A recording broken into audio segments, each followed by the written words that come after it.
Mano a mano. La Cámara de Diputados aprobó ayer en general la idea de legislar el proyecto de reforma a la educación superior. Esto con el compromiso de incluir un punto clave, la eliminación del crédito con aval del Estado, el CAE. Este es uno de los muchos temas demandados por el movimiento estudiantil desde hace años. Para conversar sobre este proyecto de reforma, ya estamos con el presidente de la FECH y vocero de la CONFECH, Daniel Andrade. Daniel, muchas gracias por acompañarnos esta tarde. Hola, muchas gracias por invitar. A ver, tus impresiones con respecto a lo que sucedió ayer en el Congreso y principalmente con este compromiso que hace el gobierno de incluir la eliminación del CAE, que es uno de los tantos puntos. Pero voy un poco antes. ¿Qué te parece el proyecto para tener bien clara la mirada de los estudiantes con respecto a la educación superior y a esta reforma? Sí, mira, primero nosotros como estudiantes no nos queda otra posibilidad que rechazar este proyecto porque no ha dado respuesta a nuestras propuestas. Nosotros hemos tenido indicaciones hace 3 meses, fuimos al Mineduc, pero también al Parlamento, a presentar un conjunto de propuestas e indicaciones tanto para el fortalecimiento de la educación pública, un marco regulatorio para recibir financiamiento, un marco regulatorio de existencia para garantizar la calidad. Y esas indicaciones no las respondió el Mineduc, ni siquiera es que la haya recogido o no. Nosotros nos bastaba con que respondiera con esto estamos de acuerdo y con esto no, de forma pública, y eso no ha ocurrido. Entonces eso nos obligaba a nosotros a rechazar un proyecto que no tenía un diálogo con nosotros, franco y fraterno. ¿Pero ustedes rechazan un proyecto porque no han participado en este proyecto o porque lo encuentran malo? Porque no hemos participado, pero además porque no se hace cargo de la crisis de la educación superior. O sea, hoy día, el 2011 habían 400.000 estudiantes endeudados, hoy día hay más de 1 millón. Está el abandono del Estado con sus propias instituciones, tanto la Universidad del Estado, pero también los colegios. Y tenemos también la crisis de las universidades privadas. O sea, está la Universidad del Mar, la Universidad Arci, la Universidad Iberoamericana, la Universidad UNCINF, que se fusionó irregularmente con la Gabriela Mistral. Entonces, bueno, el proyecto en sí nosotros lo rechazamos porque no está haciendo cargo de esa crisis. Pero a pesar de eso, nosotros igual queremos una reforma. No tenemos la misma posición que tiene la derecha, que quiere rechazar y no avanzar. Que no quieren reforma. Ustedes quieren una reforma, pero una reforma buena, digamos. Una reforma buena y que se haga cargo. O sea, y no creo que solamente sea de nuestra visión. Yo creo que por algo el Mineduc hoy día no ha respondido porque sabe que si entra en ese debate, si responde públicamente, se va a dar cuenta que la ciudadanía sí estaría de acuerdo con un proyecto que nosotros hemos planteado. Que es coherente, que piensa en un sistema de educación. No solamente piensa en cómo repartir las platas, sino que efectivamente se va el problema de fondo, la calidad, la gratuidad, el financiamiento y un sistema de qué es lo que queremos en educación. Daniel, en ese punto, ayer fue bien relevante lo que pasó con el Partido Comunista, y hablo de los diputados del Partido Comunista que finalmente aprueba la idea de legislar del proyecto.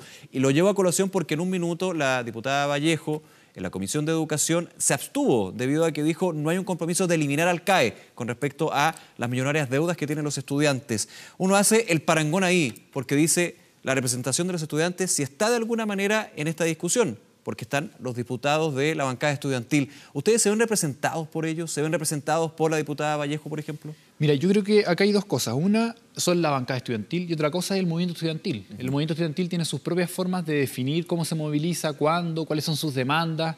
Y aquí obviamente hay una cercanía, eso no lo podemos como negar. Hay una cercanía obviamente con la gente de la bancada estudiantil. Ellos están ahí gracias al movimiento estudiantil y eso no se puede negar.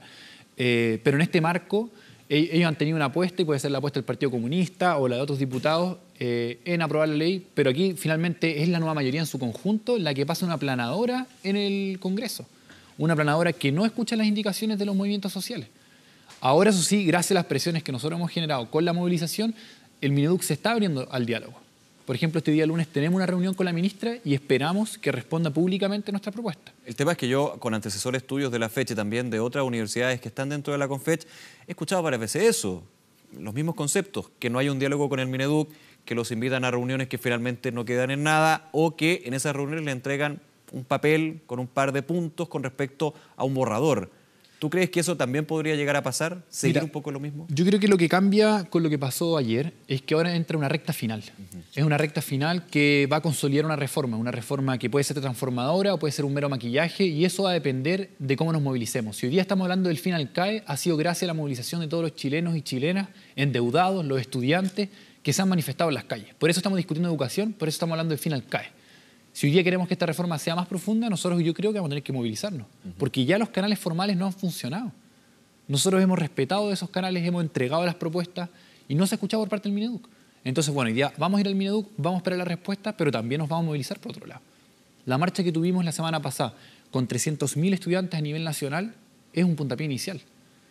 Hoy día el movimiento estudiantil vuelve fortalecido, hay una nueva generación dentro del movimiento estudiantil. ¿Habría que radicalizar, a su juicio, las movilizaciones si no hay una recepción por parte del gobierno y si no hay también un avance a nivel legislativo? Yo creo que, a diferencia de otros actores en este escenario, el movimiento estudiantil, su fuerza radica en la masividad. Y nosotros tenemos que ser masivos y lograr convocar a la ciudadanía, porque el problema de la educación no es un problema solamente de los estudiantes, es un problema de todos los chilenos y chilenas. Claro, el punto es que te lo pregunto porque se ha escuchado de otros representantes de la Confecho o de universidades en general que hablan de la necesidad de radicalizar el movimiento como sucedió anteriormente. El punto es que el argumento hoy es que la sociedad está a favor de los estudiantes en este punto, pero cuando se habla de radicalizar hay mucha gente que ya no le parece. Yo no he hablado de radicalizar. No, pero desde otras visiones que he tenido y he escuchado. Pero hoy día hay una nueva Confech que si bien tiene movilizaciones, también tiene en la mano la creatividad y tiene en la mano las propuestas. Y eso es un avance que hoy día tiene la Confech y el movimiento estudiantil en su conjunto. Hoy día además se articula con los estudiantes secundarios y también con el colegio de profesores. Entonces aquí hay que ser muy claros, entramos en una recta final que en este proyecto de la reforma, esta reforma puede terminar como un mero maquillaje, un acuerdo electoral para decir check, qué es lo que está buscando hacer la nueva mayoría, o que la ciudadanía nos metamos en esa discusión, nos metamos en ese debate y terminemos con una reforma transformadora y que todos estemos orgullosos de esa reforma. ¿Tú crees que puede ser un saludo a la bandera, como tú dices, el ingreso de un proyecto para eliminar el CAE en el segundo semestre de este año, considerando que los temas pendientes que tiene el gobierno con respecto a proyectos de ley, por ejemplo el de pensiones para ser bien inmediato, y el año electoral que se vive? ¿Tú crees que podría de alguna manera ser solamente un cheque? O sea, nosotros creemos que si hoy día se elimina el CAE, eso está bien, es un avance del movimiento estudiantil. Pero hoy día hay que entender, bueno, ¿por qué se va a reemplazar el CAE? ¿Y qué se va a hacer hoy día con el problema del CAE? Nosotros estamos proponiendo que se condone la deuda de todos esos chilenos y chilenas que se endeudaron y fueron víctimas de una política pública que se implementó en el gobierno de Ricardo Lagos. Es decir, que tenga un carácter retroactivo, digamos. Un carácter retroactivo y que se condone la deuda tal como se condona la deuda que tienen muchas empresas. Que ¿Pero eso ya se lo ha hecho puede el Estado condonar antes. la deuda? Porque finalmente estamos hablando de millones de dólares. El Estado ya ha hecho eso antes con empresas, lo hizo con Johnson, lo han hecho con el banco, con miles de personas antes lo ha hecho. ¿Y por qué hoy día no lo puede hacer con todos los chilenos? Hoy día está haciendo un perdonazo con los corruptos, ¿por qué no hace un perdonazo con estas víctimas del crédito? Es una solicitud válida del movimiento estudiantil y para las generaciones que fueron víctimas estos 10 años de endeudamiento. ¿Y cómo tiene que ser un nuevo sistema? Se ha hablado de crédito estatal, por ejemplo. Nosotros, que de alguna manera es sacar de la ecuación a los bancos, pero finalmente que el que haga el préstamo sea el mismo Estado. Que desde la mirada de la oposición, por ejemplo, se ha dicho no hay peor prestamista que el mismo Estado. Mira, varias cosas. Una, hoy día lo que está proponiendo el gobierno en términos de préstamos es muy similar a lo que propuso Piñera. Es el CAE de Piñera, nuestro mover. Y también lo ha dicho la misma oposición. Pero nosotros, en la propuesta que nosotros tenemos, está el fortalecimiento de la educación pública, la educación estatal, que se amplíe. Está un marco regulatorio de financiamiento y un marco regulatorio de existencia por si hay alguna universidad que no quiera adscribir al financiamiento de lo público. Y lo público bien definido, no a la voluntad de cada rector si quiere ser público o no, sino que transparencia activa, que la investigación sea abierta a la ciudadanía, democracia, autonomía universitaria, bueno, todo ese elemento. Y obviamente nosotros queremos que los fondos que hoy día se destinan al CAE se redirijan en un periodo de transición, no de un día para otro, pero que se redirijan a gratuidad, a fondos fiscales directos a las instituciones que adscriban a esto de lo público. Y obviamente van a quedar algunos estudiantes que van a estar en este mundo de las privadas, que no quieren adscribir a lo público y que quieren tener su propio mercado. Y en eso nosotros creemos que ahí se puede ver alguna herramienta como un crédito del Estado o simplemente una beca, pero eso sería una transición, en un periodo de transición. Pero de alguna manera no sería un retroceso con la gratuidad que ha postulado el gobierno donde se elimina el concepto de la beca. Hoy día siguen habiendo becas. Hay gratuidad en algunas instituciones, pero en las que no se han adscrito a la gratuidad hay becas. Eso sigue ocurriendo. Lo que nosotros planteamos incluso es una transición de esas becas a pasar a una gratuidad que sea de un aporte de las instituciones, no a los estudiantes también como se hace hoy día. Porque además, si hoy día Sebastián Piñera puede llegar y decir nosotros vamos a seguir con las becas y los créditos, es porque simplemente lo que hoy día se ha entregado por parte del gobierno, que es la gratuidad, es una beca. Yo tengo que seguir entregando mis papeles para esa beca. Entonces, por eso hay un cambio del nombre, no tiene mucho sentido. Es relevante eso, el tiempo, lo que son los tiempos legislativos y considerando también lo que está en juego en el Congreso, muchos piensan que el tema de la educación superior en este proyecto, y faltan varias patas más, se va a tener que ver el próximo año. ¿Qué significa eso con un nuevo gobierno, sea del color que sea? ¿Cuál es la mirada que ustedes tienen como Confech de las posturas respecto a la educación que han hecho los precandidatos presidenciales? Mira, hasta ahora el Confech, la única declaración que ha escuchado ha sido la de Sebastián Piñera, que es una declaración a nuestro modo de ver que no va en la línea de lo que hemos demandado. Y tampoco nos debería sorprender tanto si en su mismo lanzamiento de candidatura se gritó "Viva Chile, Pinochet". Y hoy día la educación por la que estamos peleando es para acabar esa educación de Pinochet. Entonces no nos debería extrañar mucho que ese sector mantenga ese tipo de propuestas. Pero de parte, por ejemplo, Guillermo hoy día es un candidato mudo. No dice nada de educación. Beatriz Sánchez tampoco ha dicho nada de educación. Alberto Mayol, Goy tampoco. No han dicho nada de educación. Entonces nosotros igual hacemos un llamado a que esos otros candidatos también se pronuncien y que digan qué es lo que quieren en educación. Porque es un tema importante hoy día para la ciudadanía. No solamente educación, sino que también pensiones, por ejemplo. ¿Cómo crees tú que se tiene que llevar el tema de la educación? Porque en todas las campañas, no solamente presidenciales, sino parlamentarias, se habla de que la educación es lo más importante. Es como el eslogan muchas veces, pero falta contenido, falta concretar el tema. ¿Cuál va a ser también el desafío, considerando que durante 4 años, en esta segunda administración de Michelle Bachelet, la educación ha tenido avances para muchos, pero también retrocesos? Ha habido un cambio sustancial y profundo. Yo creo que ahí hay una mirada transversal de todos. Mira, yo creo que lo más importante es que hoy día los candidatos y candidatas no hagan promesas falsas y no prometan después cosas que no van a cumplir. La nueva mayoría prometió que en 6 años iba a haber gratuidad universal y que en sus 4 años de gobierno iba a tener un 70% de la gratuidad. Hoy día tiene un 50% del espacio más vulnerable entre la educación superior. Y si eso lo llevamos a números concretos, hoy día a lo más hay 250.000, 300.000 estudiantes con gratuidad, de un universo de 1,5 millones. Si lo llevo un ejemplo, una sala de clases, hoy día tengo 45 estudiantes en una sala de clases, solamente 6, 7 estudiantes tendrían gratuidad. Entonces, ¿cómo ese tipo de promesas no se pueden hacer? En el mecanismo es un avance, a tu juicio, que la gratuidad no pase nuevamente por una glosa presupuestaria, sino dentro del presupuesto propiamente tal. Yo creo que fue muy irresponsable hacer una política de Estado a través de una glosa presupuestaria. Partiendo por ese punto. Partiendo por ese punto. Es muy irresponsable hacer una glosa presupuestaria. O sea, activar fondos que dependen de los sueños de muchos chilenos y chilenas a través de una glosa presupuestaria que todos los años se tiene que votar. Y que tiene que, de alguna manera, ir cambiando. Sobre esta discusión, Daniel, ¿cuál es también la mirada que se tiene con respecto a las universidades? Tú fuiste en un minuto bien crítico de aquellos que no quieren adscribir a este cambio profundo en la educación superior. ¿Cómo crees tú que ha sido también la mirada del CRUCH, de las universidades privadas, de los distintos conglomerados? Porque también vemos diferencias entre las mismas universidades sobre cómo tiene que ser la educación superior en Chile. Mira, yo creo que ahí hay distintos intereses corporativos. Pero lo interesante de nuestra propuesta, por ejemplo, es que es una propuesta construida dentro de la CONFECH, donde están las universidades estatales, las universidades privadas, tanto las del G9, pero también las que están fuera del G9. Entonces, es una propuesta bien transversal. A diferencia de lo que ha afirmado el diputado Bello, que ha dicho que la CONFECH de partida está de acuerdo con el gobierno, que es una mentira. Y segundo, ha dicho además que la CONFECH es solamente las universidades estatales. Eso es mentira. Hoy día nosotros es de todos los estudiantes de Chile la educación superior. Los que no tenemos, por ejemplo, pueden ser de institutos profesionales porque hoy día no pueden organizarse. Muchas veces los persiguen políticamente.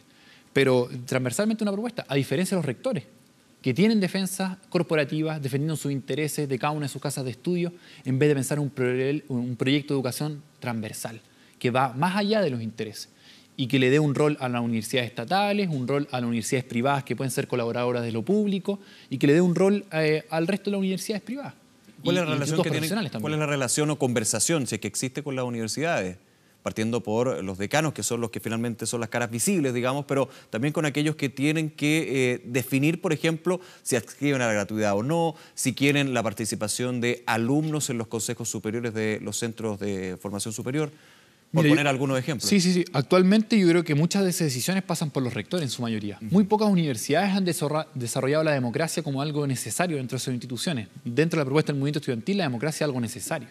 Que las comunidades educativas deliberen sobre lo que quieren en su universidad o en su instituto profesional es algo necesario, es algo sano además en el debate democrático, porque así cada ciudadano se encuentra con una diversidad y democráticamente decide cómo quiere que sea el proyecto. Eso hoy día no ocurre en muchas universidades.